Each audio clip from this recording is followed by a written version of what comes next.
Hello, thank you for joining us on CoreTV News at 4. Hi, I'm Frank Komalape, and here are some of the news breaking right now. The federal government is to formally arraign former National Security Advisor Samba Dasuki on Tuesday before a federal high court in Abuja.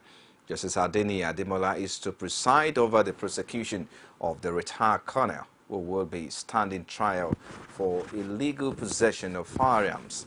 This followed the discovery of 7 high-caliber rifles, including magazines, military gear during a search force by security operatives on Dasuki's homes in Abuja and Sokoto. The Department of State Service later explained in a statement that the operation, which were basing on credible information, led to the recovery of a large cache of arms and ammunition. The DSS consequently charged Dasuki to court, but has now handed the case file to the Office of the Attorney General of the Federation. And now President Muhammadu Buhari has sworn in the Secretary to the Government of the Federation, Babashi Lawal, also sworn in at a brief event at the Presidential Villa, which has Special Advisor on Media and Publicity, Mr. Femi Adesina, and the National Security Advisor, retired Major General Babagana Manguno.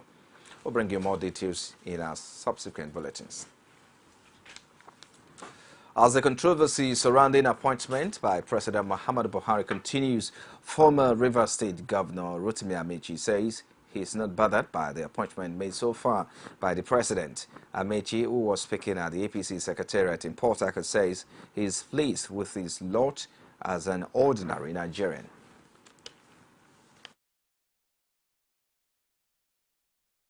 I don't mind staying as an ordinary Nigerian citizen because I cherish my reputation. I can't be here and a thief will call me a thief.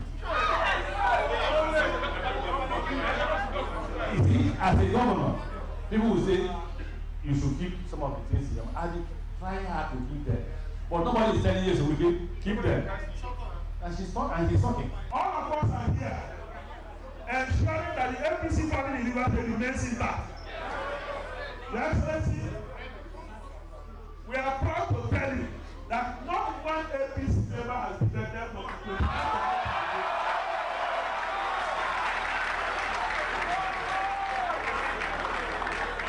rather, many more persons are joining our vote at the day.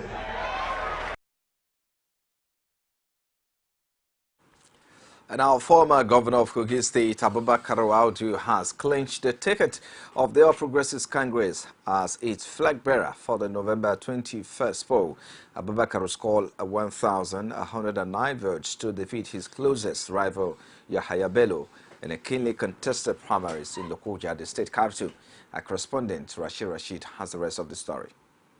The race to Lugard House in Lokoja is fast taking shape as the major opposition party in Kogi State, the All Progressives Congress, now has a flag bearer for the election.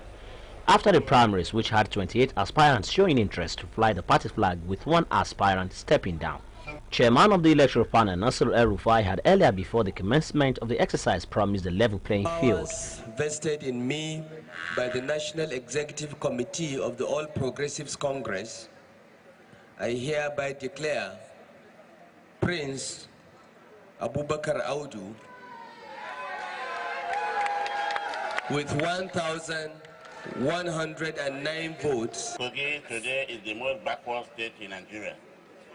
We have to work very hard. We shall work together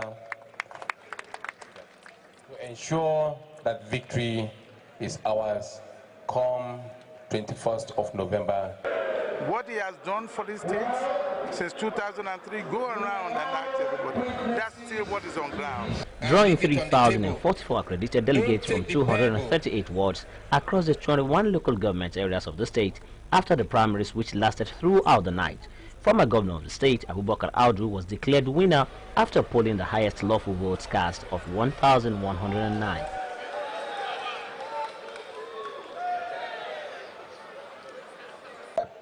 The supporters, immediately after person has emerged, the supporters, I don't want any problem. 2 minutes to speak, and we are timing this second by second. The result, please after it's been announced, to this. Are you going to accept in good faith? Yes, I will. APC I'm not going to lose. aspirant number 2. I'm going to accept it. APC. With the APC seemingly set for the elections with the emergence of a standard bearer, the ball is now in the court of the PDP, which will have its primaries on the 10th of September. Rashid, CoreTV News, Lokoja. And now the coalition of civil society groups is demanding the establishment of a special tribunal to trial electoral offenders and those who play key roles in fueling electoral violence during the 2015 general elections. The right activists also condemned the electoral violence that took place in Rivers and Akwa Ibom states that claimed scores of lives. They said at a news conference in Abuja that Nigeria can only have credible elections when violence is reduced to the barest minimum. And now the Court of Appeal has reserved judgment in the 3 separate appeals filed by the People's Democratic Party and its governorship candidate, Nyesom Wike. Wike and PDP are asking the court to set aside the ruling of the State Governorship Election Petitions Tribunal, which held that it has power to sit in Abuja instead of Port Harcourt on security reasons. The appellate court reserved judgment after hearing counsels from both sides and the disputed April 11 governorship election in Rivers State. Also, the appellants went to the Court of Appeal to determine whether the tribunal was properly constituted by the President of the Court of Appeal, Justice Zainab Bukachua, at the hearing of the 3 appeals on Monday. The appellant's counsel, Emmanuel Okala, asked the court to rule in his favor. But defense counsel Akin Olujimi opposed the application that the tribunal was right in sitting in Abuja for security reasons. The 3-man panel led by Justice Abubakar Yahaya adjourned till further notice after hearing both parties. You're still watching the CoreTV News at 4. We'll take a break. We'll be back in a moment with more stories. Stay with us. Some pundits believe that as long as the political system is driven by selected few, corruption may be difficult to fight. You should be careful about what you say. I am not the only politician. Even if I've wronged anyone, it's time to forgive me. Political Arena every Sunday at 9:15 p.m. and a repeat broadcast every Tuesday at 1:30 p.m.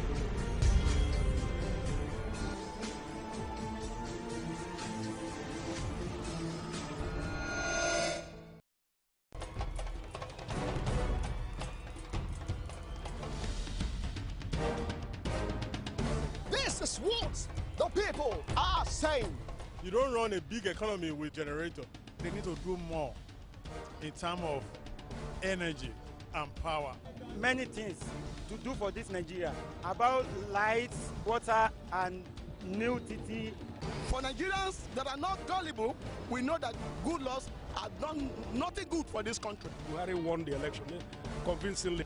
Talk to her husband that you should keep promise about what you said, and because people are watching you, you know, another election is coming. Because some people will strong for Yoruba land, will be strong man, you don't die. This nation is moving forward. The best is going to take place. The people giving voice to the voiceless. All our top stories can be found on our social media platforms, facebook.com/CoreTV News. You can also follow at CoreTV News NG. For live streaming and other programs, log on to youtube.com/CoreTV Space Gen News. My drama ensued on Monday at the Ekiti State Civil Service Secretariat as the state governor, Ayodele Fauci, embarks on physical confrontation with latecomers. This development, however, has generated reactions from the affected public. While some sections accused the governor of ordering the workers to kneel down, the workers were said to have prostrated, begging in evading disciplinary action set up by the governor. We'll bring you full details of that report in our subsequent bulletins. And our human rights activist led by Joe Odumaki has called on the federal government to rename the National Human Rights Headquarters in honor of late Gani Fahimi in recognition of his contribution towards humanity and nation building. This was the result at the World Press Conference organized to commemorate the 6th memorial of late human rights lawyer Gani Fahimi. Away from there now, stress, anxiety, and depression are common occurrences that one witness in daily life activities. Negative impact shows when we care less about our health, and as the saying goes, health is wealth. In this view, the Gift Foundation, in collaboration with Lagos State University Teaching Hospital, organizes free medical treatment for residents in Agege local government area and its environs.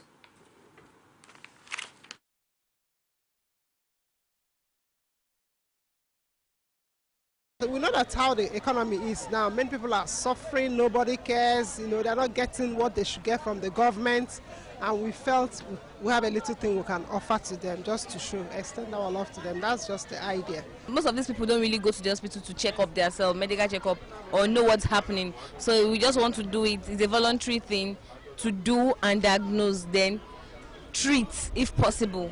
Okay, the name of the test I run is PSA, Info Prostate Specific Antigen.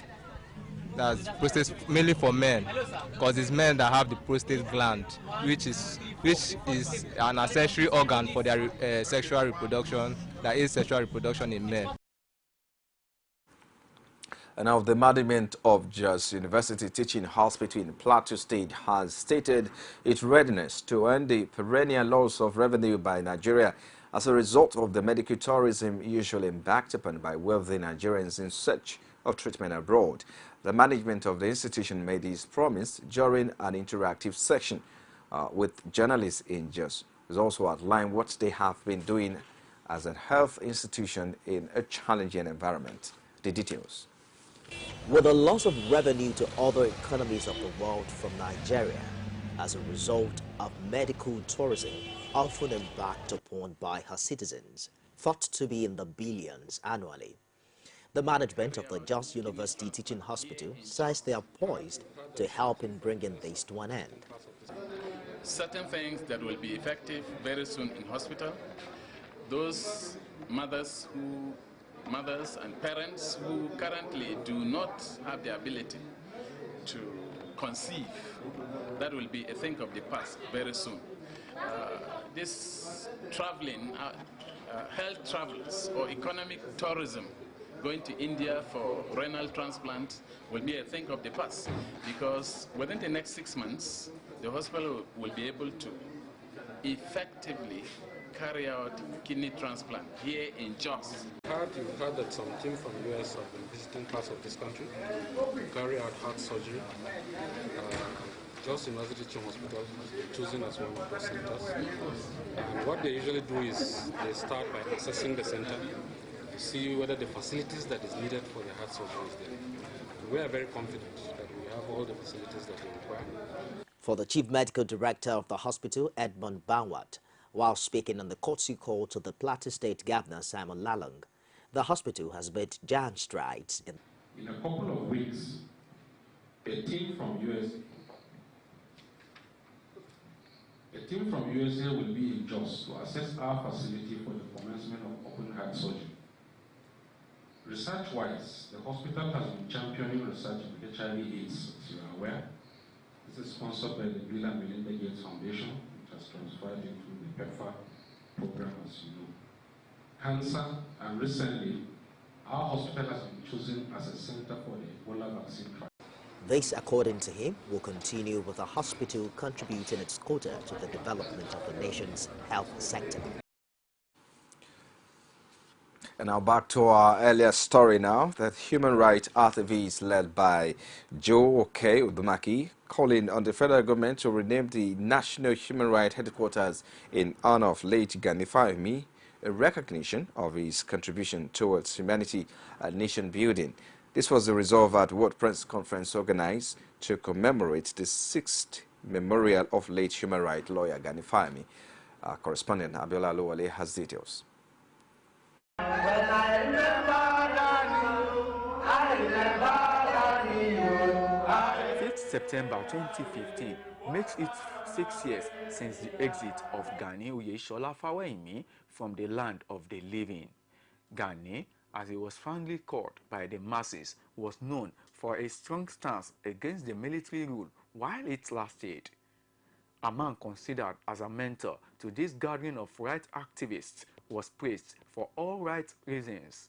According to the convener and president of Women Arise Initiative, Joe Oke Odumaki and Ayodele Akele, there is a need for the federal government to immortalize late Gani Fawemi. The National Human Rights Commission should be named after Chief Gani Fawemi, and there should be a gathering where it's called Freedom Park in Abuja, where all of us can gather, and each time we have struggles to make, we'll always be there.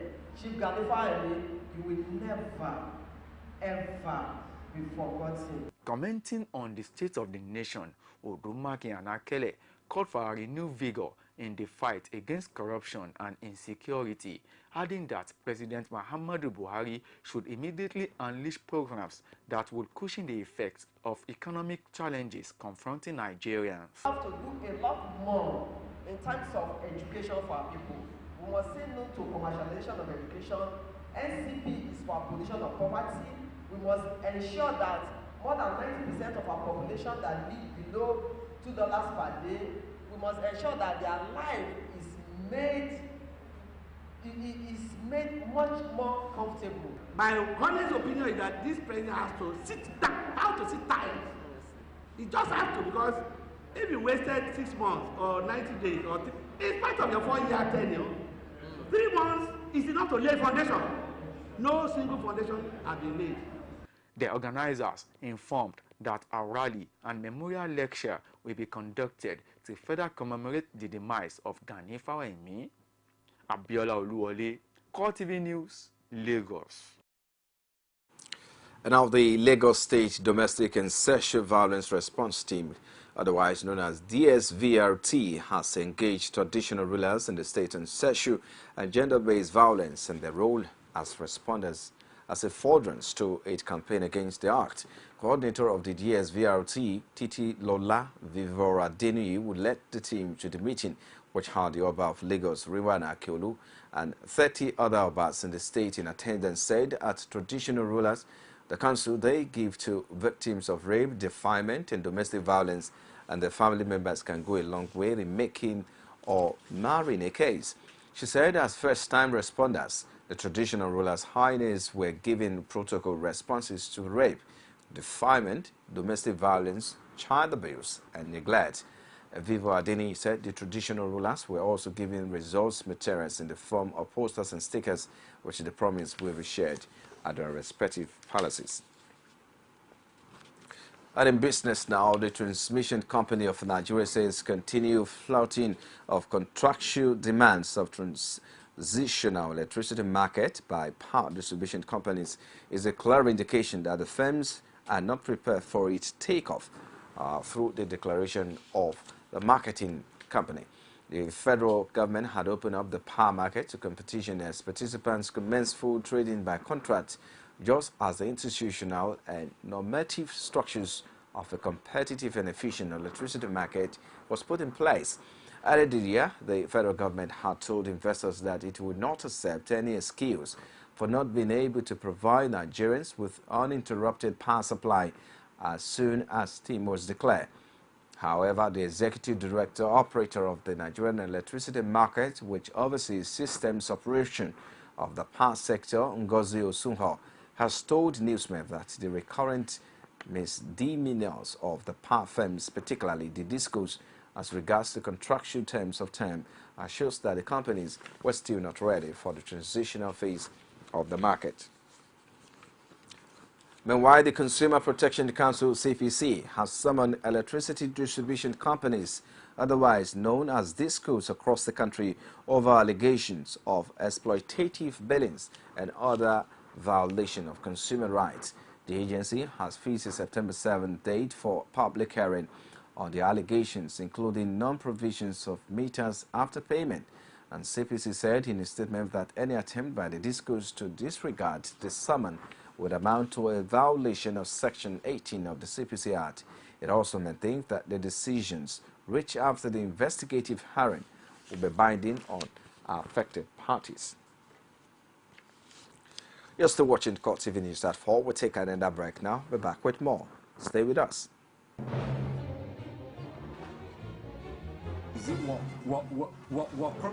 crazy or autocracy? Or what type of crazy is that? Except crazy. News making the headlines. Black Maria is to carry criminals, treasure looters that are in government today. Sometimes it gets confrontational. Slap you in the face. They don't put words into my mouth. Whatever it is that will bring our military to disrepute, I say to hell. On Core Digest, I want to know why I should be believing them. Every weekday, we bring all of these together and take them to the court of public opinion. Everybody has the right in Nigeria. Where you are the judge.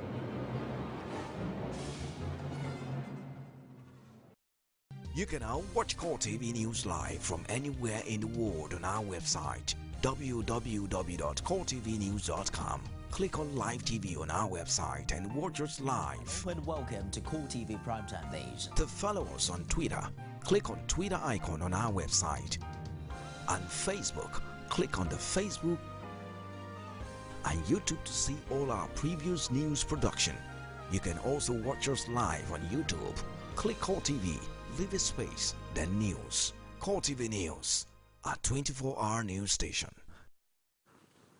We are to have you now. It's still CoreTV News at 4. To outside Nigeria now, Chad has executed 10 alleged members of Nigeria-based Islamist group Boko Haram by firing squad on Saturday, a day after they were found guilty of a double suicide bombing that left 38 people dead in the capital in N'Djamena. The 10 were condemned to death on Friday on the country's first trial of presumed members of the Islamist group. The hearings opened Wednesday. Nigeria's neighbors Chad, Cameroon, and Niger have all suffered attacks by Boko Haram.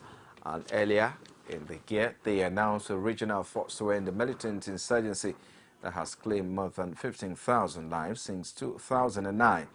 The defendants were accused of criminal conspiracy, killings, willful destruction with explosives, fraud, illegal possessions of arms and ammunition, as well as using psychotropic substance.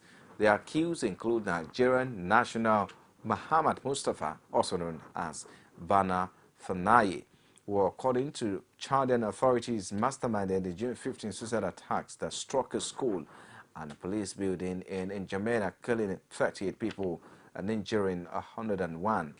On July 12, a fresh attack in the Chadian capital claimed by Boko Haram left at least 15 dead and 18 injured after an assailant dressed as a woman blew himself up in the central marketplace. Chad has beefed up security in response to the bloodshed. The regional force against Boko Haram is expected to number some 8,700 troops and police, but it has yet to go into action. And now British Home Secretary Theresa May say EU free movement should mean the freedom to move to a job, not to look for work or benefit. This, according to her, will be a return to the original principle of free movement in the European Union. She added that this summer's migrant crisis has been exacerbated by the European system of no borders. Meanwhile, Downing Street has confirmed David Cameron will travel to Spain and Portugal to discuss European Union reform.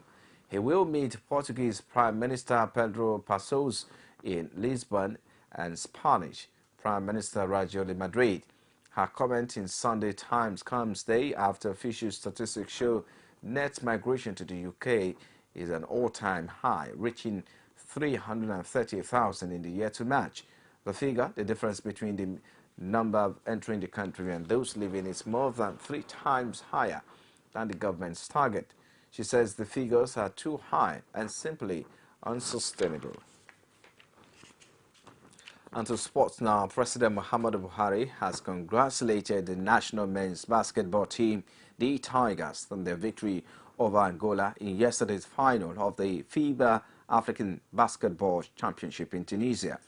President Buhari has joined other sport-loving Nigerians in applauding the Tigers as celebrating 7-4-6-5 victory over their Angola opponent, which also secured Nigeria's qualification for the men's basketball event at the next year's Olympic Games in Rio de Janeiro. The president also commended the players for displaying exemplary strength, courage, determination, and patriotism, as well as great skills and creativity to dethrone Angola, the perennial African basketball champions. President Buhari further urged members of the team and their handlers to work very hard to surpass their extraordinary heroics in Tunisia before a global audience at next year's Olympic Games in Rio de Janeiro. Well, then that's it with sport and, of course, CoreTV News at 4 minutes. Thanks for watching. I am Frank Omalape. I'll see you again.